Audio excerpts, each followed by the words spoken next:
चेतन कामत यांच्यानी सगळ्यांनी बसका घेवची. खास करून दिल्लीचे सीएम अरविंदजी केजरीवाल आणि भारताचे आम आदमी पार्टीचे कन्व्हेनर हांचे कडेन मागणी आसा की तांच्यानी बसका घेवची. आयज आमी सगळे हांगा जमल्या, टॅक्सी बांधव जमल्या टॅक्सीचे बद्दल उलोवपा खातीर, टॅक्सीचे इश्यू बद्दल उलोवपा खातीर.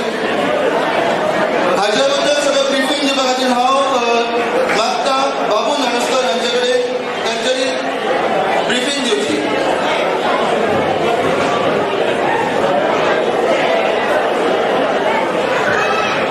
नमस्कार, मैं नीवाड़े की तरफ से और पूरे दापोली कॉन्स्टिट्यूंसी की तरफ से श्री अरविंद जी केजरीवाल दिल्ली सीएम का स्वागत करता हूं और सबको धन्यवाद करता हूं. आप के फुल सपोर्ट से केजरीवाल सर को मीटिंग को किया है. आज हम पहली बार दापोली में सीएम सर का प्रेजेंट में मीटिंग ले रहे हैं और मुद्दा था आज टैक्सी का. तो टैक्सी यूनियन का हम लोग अभी सब लोग थे यहाँ पे, उन लोगों ने वेलकम किया है. सर चाहते हैं कि टैक्सी वाले का बहुत प्रॉब्लम है, तो उसके बारे में आप लोग को सब समझाएंगे. इसके तकलीफ जो भी प्रॉब्लम अभी प्रेजेंट है वो सॉल्व करने का काम सिर्फ सर कर सकते हैं. और मैं थोड़ा कोकणी में तुम्ही जाणा आसतले टॅक्सीवाले 2 वर्सां कितले प्रॉब्लेम जाल्या आणि त्यांना कोणीच तांकां हेल्प करूंक ना. वयल्यान खुबशे इश्यूज जाल्या, पूण आतां आमी ते सोडया. आमचो सर जेन्ना एक प्रॉमिस करता ते काम केल्या शिवाय सोडीत ना. आणि दिल्ली बी तेणी इतलें काम केलां. तुमकां खबर आसतलें, स्कूल, हेल्थ, रोड डेव्हलपमेंट इतलें बरें जाता की ते आमकां गोंयांत जाय आसा. गोंयांत तुमी पळयलें आसतलें कांयच कामां जायना. वयल्यान बेश्टी आश्वासनां दिता. तुमकां हांव सांगता, इवन ऑपोजिशन आहा तांकां हांव चॅलेंज करता, तुम्ही तुमच्या म्हाका 20 मनीस दिया, स्पेशली बीजेपीक 20 मनीस दिया म्हणटा आणि आम आदमीचे 20 मनीस दिता. हांव तांकां फ्री दिल्ली धाडटा आणि दोगांनी कॉमन वचून सर्वे करपाचो दिल्लीचो की डेव्हलपमेंट जाला काय ना ते, आणि दाखोवपाचें घेवन हांगा बेश्टे हांगा रावन उलयता हें केलां तें करूं ना तें करून. दिल्ली कांय करूं ना, कांय स्वता गोंयांत काम करना, वयल्यान दुसऱ्यांक करूं दिना. पूण आमी जाणा दिल्लीक मेळून तो गोंयांत आमकां बेगीन गावतलो. 2022 आमी रूल करतले गोंयांत आणि दिल्ली भशेन गोंयांचें डेव्हलपमेंट जातलें. आणि बेश्टे फेसबूक बॉय आणि व्हॉट्सअप टॉय कशें उलोवं नाका, लोकांक दिशाभूल करूं नाका. हांव तुमकां इतलें सांगूंक सोदतां, येताच्या इलेक्शनान आमचे सराचो मॅनिफेस्टो सारको फुलफील जाता केन्नाय. तो प्रॉमिस करता तें काम सदांच करता. म्हणून हांव तुमकां सेकंड रिक्वेस्ट करता की पब्लिकान आनी आमचे टॅक्सी इंडियन लोकांक की सर आमकां तुमकां सारको ब्रीफ करतलो आनी मागीर 2 उतर सोंपयता. थँक्यू.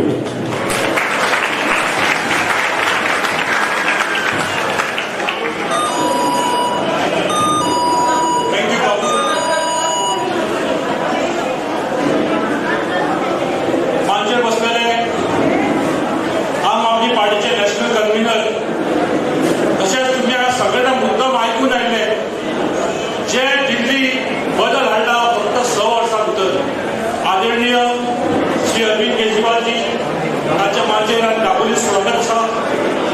तशेंच मांचेर बसलेले आम आदमीचे पदाधिकारी, दापोलीचे एक्सिक्युटिव्ह इन्चार्ज बाबू नानस्कर, आमच्या पार्टीचे वायस प्रेसिडेंट श्री संदेश केलेकर बाब, कलांगूटचे फुडारी सुदेश मयेकर, आणि तुम्ही हांगा सगळ्यांना वळखतात.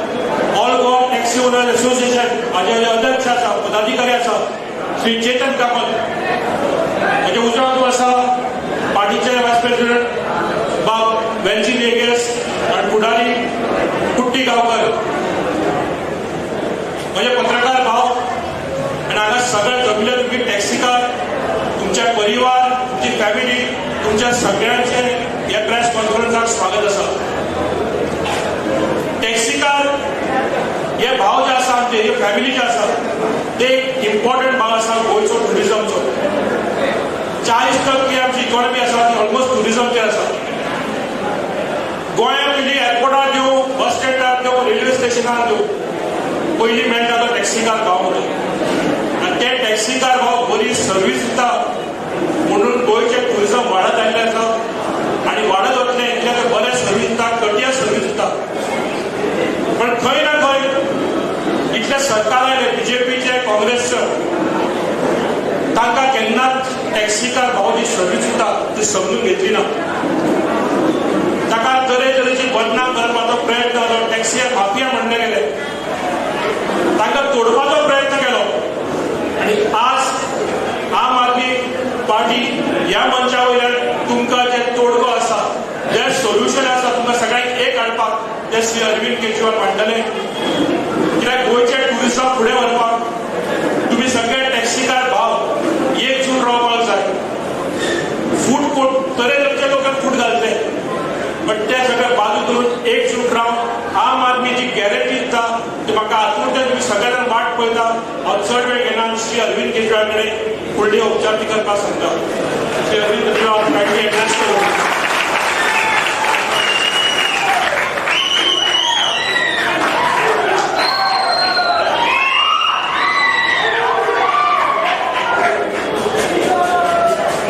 मुझे सीटी नहीं बजानी आती, नहीं तो मेरा भी मन कर रहा है सीटी बजाने का.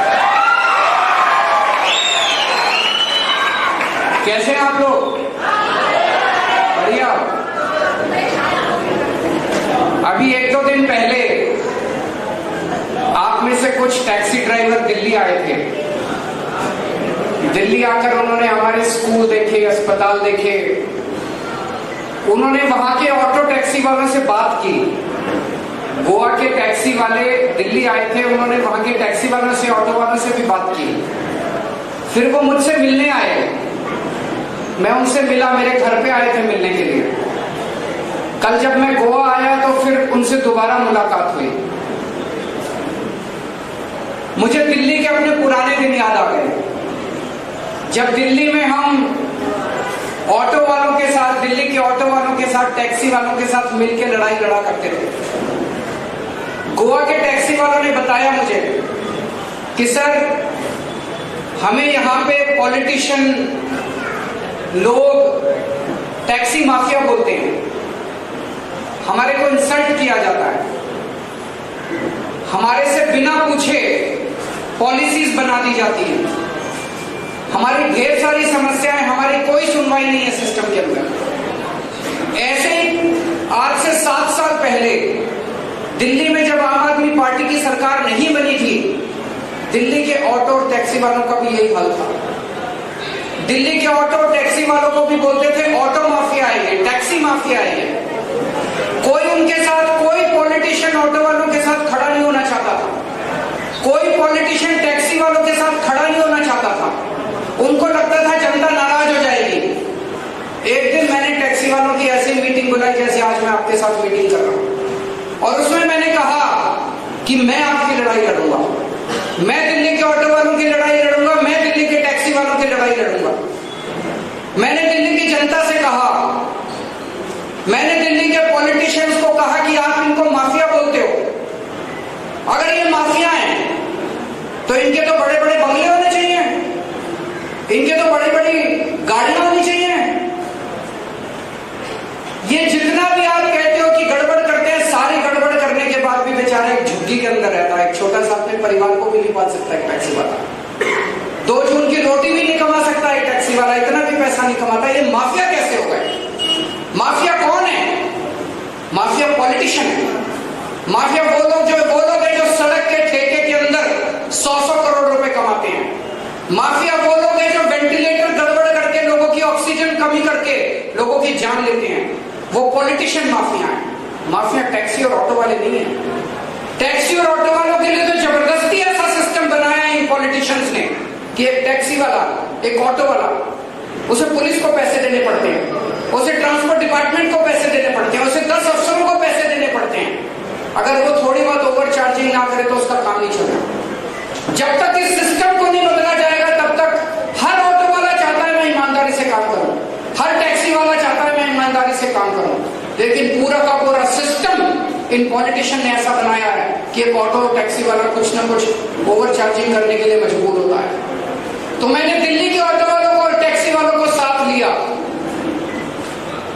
आज दिल्ली के अंदर आम आदमी पार्टी की सरकार जो बनी है उसका 70% क्रेडिट में ऑटो टैक्सी वालों को देता. उन्होंने हमारा साथ दिया, इसीलिए दिल्ली के अंदर आगे सरकार.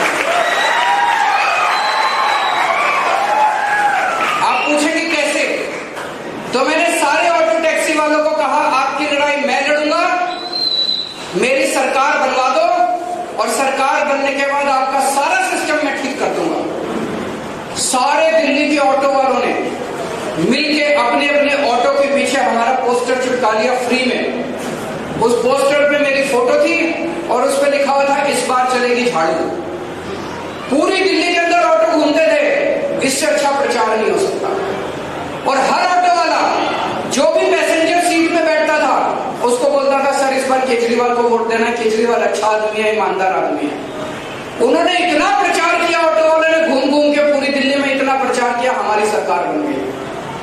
आज मैं ईमानदारी के साथ बोल रहा हूं 70% क्रेडिट जो दिल्ली में हमारी सरकार बनी वो ऑटो और टैक्सी वालों की वजह से बनी है, नहीं तो मुझे लगता है हमारी सरकार नहीं बनी।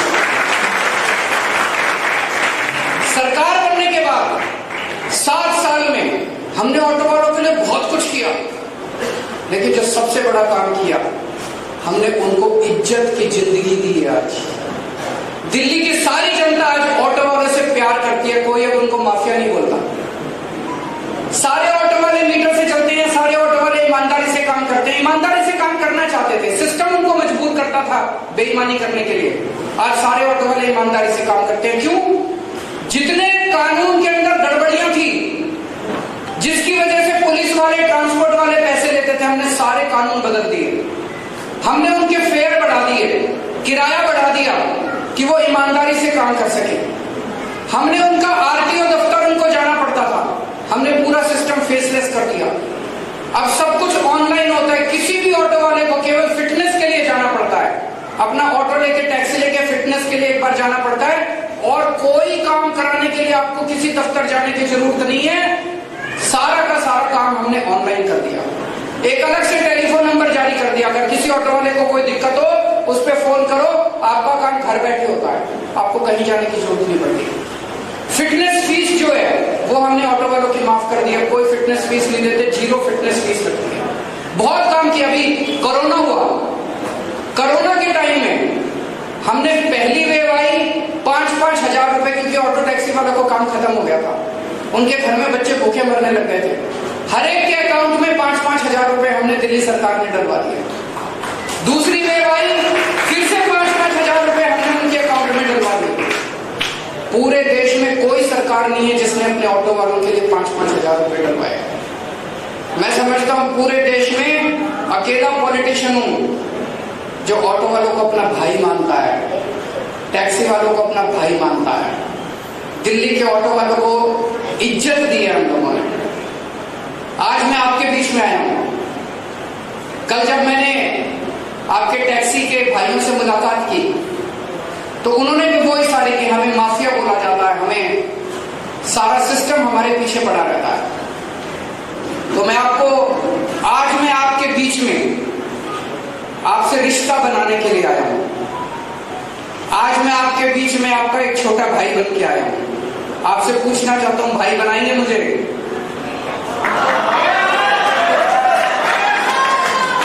भाई बनाएंगे मुझे? आपका भाई बनने के लिए आया हूं। मिलकर लड़ाई लड़ेंगे। गोवा की जनता से मैं अपील करना चाहता हूं कि आप इन ऑटो और टैक्सी वालों को अगर माफिया बोलते हैं तो पूरे सिस्टम को समझने की कोशिश कीजिए। माफिया वो पॉलिटिशियन है जिन्होंने गोवा को लूटा है, माइंस को लूटा है। माइनिंग लूटते हैं ये लोग, अस्पतालों में लूटते हैं ये लोग, हर चीज लूटते हैं। गोवा का सारा पैसा लूट लिया इन लोगों ने। ये ऑटो टैक्सी वाले माफिया नहीं है, ये लोग तो बेचारे विक्टिम हैं। इन लोगों को तो इनका तो खून चूसते हैं ये पॉलिटिशियंस। हम मिलकर लड़ेंगे इस लड़ाई को। मेरे को 3-4 चीजें इन्होंने बताई, तो 4 चीजों की आज मैं मोटे मोटे तौर पे घोषणा कर रहा हूं। सबसे पहली चीज,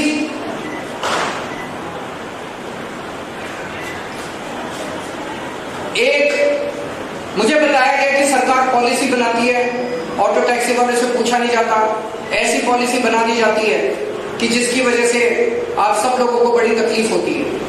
तो हम एक कॉरपोरेशन बनाएंगे। उस कॉरपोरेशन में 1-2 अफसर होंगे और बाकी सारे ऑटो वाले और टैक्सी वाले होंगे। वो चलाएंगे उस कॉरपोरेशन को। वो बनाएंगे गोवा के टैक्सी वालों की पॉलिसी। गोवा के टैक्सी वालों की पॉलिसी कोई पॉलिटिशियन और कोई ब्यूरोक्रेट अफसर बैठ के नहीं बनाएगा। गोवा की पॉलिसी गोवा के टैक्सी वाले बनाएंगे। दिल्ली के अंदर अभी पिछले साल हम लोग टैक्सी वालों का, ऑटो वालों का किराया बढ़ाया। वो जो कमेटी थी जिसने किराया बढ़ाया, उसमें 2 ऑफिसर थे, बाकी सारे टैक्सी वाले और ऑटो वाले थे।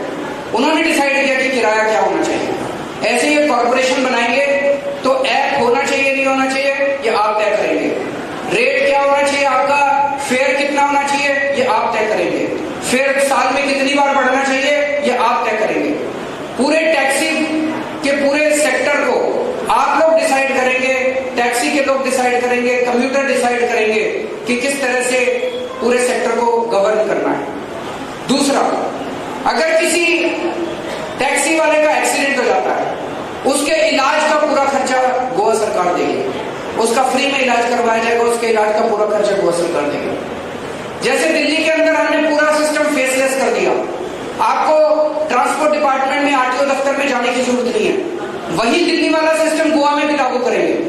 केवल फिटनेस के लिए आपको साल में एक बार गाड़ी लेके जानी पड़ेगी, नहीं तो आपको आरटीओ दफ्तर जाने की जरूरत नहीं है। सारे सिस्टम को ठीक करेंगे ताकि आपको किसी को रिश्वत ना देनी पड़े, आपको किसी पुलिस वाले को, किसी ट्रांसपोर्ट वाले को, किसी भी अफसर को रिश्वत देने की जरूरत नहीं पड़नी चाहिए। सारे रूल्स और सारा सिस्टम हम ठीक करेंगे। और एक मुझे बताया गया कि अभी एक हाईकोर्ट का ऑर्डर आया है, वो ऑर्डर जो है वो गड़बड़ है। गोवा सरकार ने हाईकोर्ट के अंदर टैक्सी वालों का पक्ष नहीं रखा, इसलिए वो ऑर्डर आप लोगों के खिलाफ आ गया। ऑल इंडिया टूरिस्ट परमिट का जो मीटर वाला ऑर्डर है, उसको कल आपके टैक्सी के लोगों के साथ बैठ के बातचीत हुई। अमित जी वहां पे आए, अमित हमारे पार्टी में है, वो अमित जी ने जिम्मेदारी ली है, ये आपके गोवा के बहुत बड़े एडवोकेट हैं। तो उस हाईकोर्ट के ऑर्डर को हम सुप्रीम कोर्ट में चैलेंज करेंगे। मुझे उम्मीद है अगले हफ्ते तक हम लोग सुप्रीम कोर्ट में इस ऑर्डर को चैलेंज कर देंगे और सुप्रीम कोर्ट में आपको अच्छा बड़ा वकील देंगे।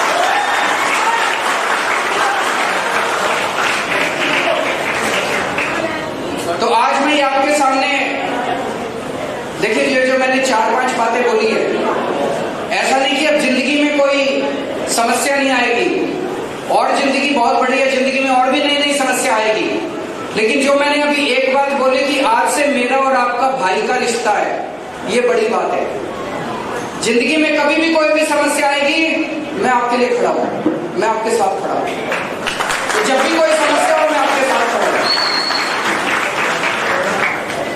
मैं जब भी गोवा आता हूं, मैं कुछ ना कुछ ऐलान करता हूं, और अगले दिन सावंत साहब फिर मेरी बात उठा के फिर वो भी कुछ ऐलान करते हैं। जैसे मैं पहले आया, मैंने कहा बिजली मुफ्त देंगे, अगले दिन सावंत साहब ने कहा पानी मुफ्त देंगे। मैंने आके कहा हम हर बच्चे को रोजगार देंगे, रोजगार नहीं मिलेगा तो 3000 रुपए महीना रोजगार भत्ता देंगे। अगले दिन सावंत साहब ने कहा कि मैं 10,000 रोजगार दूंगा। आज मैं आपके लिए टैक्सी वालों के लिए कुछ बोल रहा हूं, पक्का कल सावंत साहब कुछ ना कुछ आपके लिए अनाउंस करेंगे।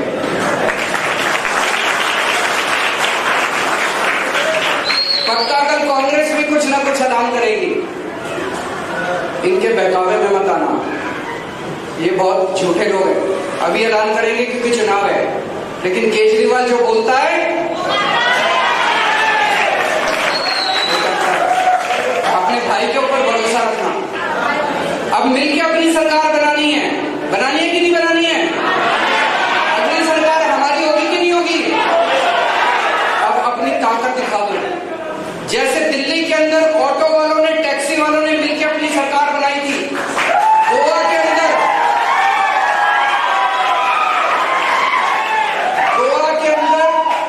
25,000 टैक्सी वाले हैं। 25,000 बहुत बड़े होते हैं। अगर ये 25,000 टैक्सी वाले मिल जाएं, एक हो जाएं, एकता में ताकत है, तो गोवा के अंदर हर सरकार टैक्सी वालों की बनेगी, फिर किसी की नहीं बनेगी। तो मैं आज आपको 3 चीजें बोल के जा रहा हूं। एक ये कि अब आपकी जिम्मेदारी है, जितने लोग इस हॉल में बैठे हैं, कि सारे टैक्सी वालों के पास जाना है और सबको बोलना है कि एक मौका देके देखते हैं केजरीवाल को। आपने इतने साल कांग्रेस को वोट दिया, इतनी बार कांग्रेस की सरकार बनाई, इतनी बार आपने बीजेपी की सरकार बनाई, एक मौका हमें देके देखिए। जो अगर मैं रिश्ता नहीं निभाऊंगा आपके साथ तो अगली बार मत देना वो। और अगर आप फोन करके पूछिए दिल्ली के ऑटो वालों को, टैक्सी वालों को फोन करके पूछिए, अगर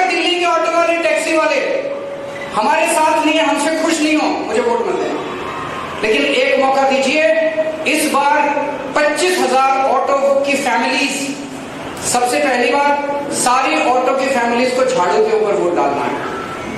दूसरी बात, जो भी पैसेंजर आपकी टैक्सी में बैठेगा, चाहे गोवा के बाहर का हो, उसको बोलना है कि इस बार आम आदमी पार्टी को वोट देना, इस बार झाड़ू को वोट देना, उसको मनाना है। आज जब टैक्सी चलाते हो तो आधा घंटा पौना घंटा पैसेंजर के साथ होता है ना, उसको बैठ के आप बोलते रहना, उसका मन, उसका ब्रेन वॉशिंग करना है, टैक्सी के अंदर बैठ के उसकी ब्रेन वॉशिंग करना है, करेंगे ना। और तीसरी चीज, हर टैक्सी वाली फैमिली को 2 और फैमिली को तैयार करना है वोट देने के लिए। आप तो देंगे ही, 2 फैमिली को और तैयार करना है। तो 3 चीजें, एक सारे टैक्सी वाले झाड़ू पे वोट देंगे, दूसरा हर पैसेंजर को आम आदमी पार्टी को वोट देने के लिए बोलेंगे, और तीसरा एक टैक्सी फैमिली 2 और फैमिली को तैयार करेंगे। मंजूर है? हाथ खड़ा करके बताइए मंजूर। इस बार एक साथ हो जाइए, फिर देखिए कि गोवा के अंदर हर सरकार गरीबों की बनेगी, टैक्सी वालों की बनेगी। भारत माता की।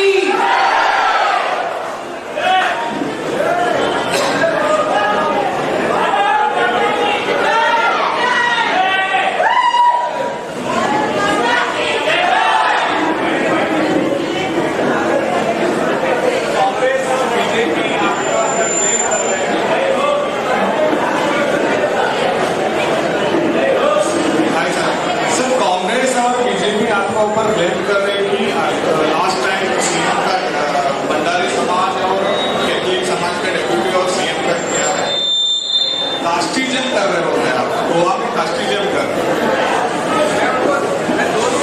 हेलो, मैं कहना चाहता हूं कि गोवा के अंदर सबसे ज्यादा संख्या भंडारी समाज की है, 30% से ज्यादा संख्या भंडारी समाज की है। 60 साल से एक भी भंडारी समाज का सीएम नहीं हुआ, एक सीएम हुआ केवल 2.5 साल के लिए, एक भी सीएम नहीं हुआ। कास्टिज्म मैं नहीं कर रहा, कास्टिज्म ये दोनों पार्टियां कर रही हैं, जिन्होंने भंडारी समाज को केवल वोट लेने के लिए इस्तेमाल किया और उसके बाद उनको उठा के फेंक देते हैं। अभी कल जब मैं गोवा आया, एक रिपोर्टर मेरे से मिलने आया, आपको जान के शौक लगेगा उन्होंने क्या कहा। उस रिपोर्टर ने मुझे बोला कि वो कुछ पॉलिटिशियंस के साथ बैठे हुए थे, बीजेपी के भी थे, कांग्रेस के भी थे, और पॉलिटिशियन आपस में बात कर रहे थे कि ये केजरीवाल बोल के गया है कि भंडारी समाज का सीएम होगा। भंडारी समाज गोवा को संभाल पाएंगे क्या सीएम? क्या वो, उनमें टैलेंट है क्या? ऐसी बातें ये लोग करते हैं बैठ के। मेरा तो खून खौल उठा। ये कांग्रेस और बीजेपी वाले समझते क्या अपने आप को? उनको क्या लगता है उनमें टैलेंट है, भंडारी समाज में टैलेंट नहीं है? आज भंडारी समाज ने गोवा के लिए क्या नहीं किया? हर क्षेत्र के अंदर भंडारी समाज ने अपना नाम रोशन किया, गोवा का नाम रोशन किया। भंडारी समाज से वकील बनते हैं, इंजीनियर बनते हैं, डॉक्टर बनते हैं, पायलट बनते हैं, हर बनते हैं। तो ये लोग, इनको लगता है कि केवल कांग्रेस और बीजेपी के पास टैलेंट है। हर समाज में टैलेंट होता है, भंडारी समाज में भी टैलेंट है, ब्राह्मण समाज में भी टैलेंट है, एससी समाज में भी टैलेंट है, सब समाज में टैलेंट है। तो अगला सीएम भंडारी समाज का होगा, और देखना ऐसा व्यक्ति होगा जो कास्टिज्म नहीं करेगा, सबका भला करेगा, गरीबों का भला करेगा, सारे समाज का भला करेगा, एक किसी कास्ट का भला नहीं करेगा, सभी धर्मों का भला करेगा और पूरे गोवा को आगे लेके जाएगा। Thank you.